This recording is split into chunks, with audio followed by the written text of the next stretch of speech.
সামনে একটা লোকজন আর কি দুজন তো ও ফুল গাছগুলো তো মাঝখানে লাইন ঢালপালার রস খাবে এই এলাকা রস আকর্ষণে সিস্টেম করা হয় এই 2 বছর আন্ত ফসল সহ জি আন্ত ফসল সহ 5 থেকে এই প্রথমবার এই রঞ্জু বাগান সিজনের পর থেকে কলা এবং আলু এইগুলো জি স্যার খয়ের না এটা কুল কিন্তু এগুলো না এটা তো না তাই না এটা ভালো করতেন আপনার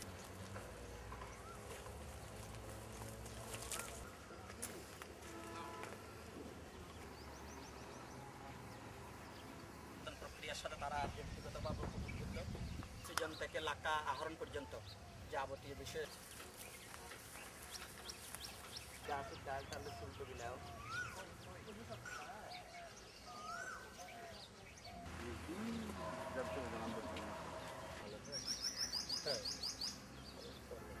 কুল বাগান সৃজন করার মূল লক্ষ্য হলো এখান থেকে লাক্কা সৃজন করা কুল গাছ হলো লাক্কা পোষক গাছ তো এই চলমান আর্থিক সনে আমরা 4000টি লাক্কা পোষক কুল গাছ থেকে লাক্কা উৎপাদনের নিমিত্তে আমরা প্রয়োজনীয় কার্যক্রম ইতিমধ্যে গ্রহণ করেছি আশা করি এই প্রকল্পের মাধ্যমে এখানকার এই বিলুপ্ত প্রায় লাক্কা ও খয়ের শিল্প যেমন উজ্জীবিত হবে তেমনি এখানকার যে উপকারভোগীগণ তারাও অর্থনৈতিকভাবে লাভবান হবে পাশাপাশি এটা পরিবেশগতভাবে এটা বিশাল অবদান রাখবে বলে আমি বিশ্বাস করি।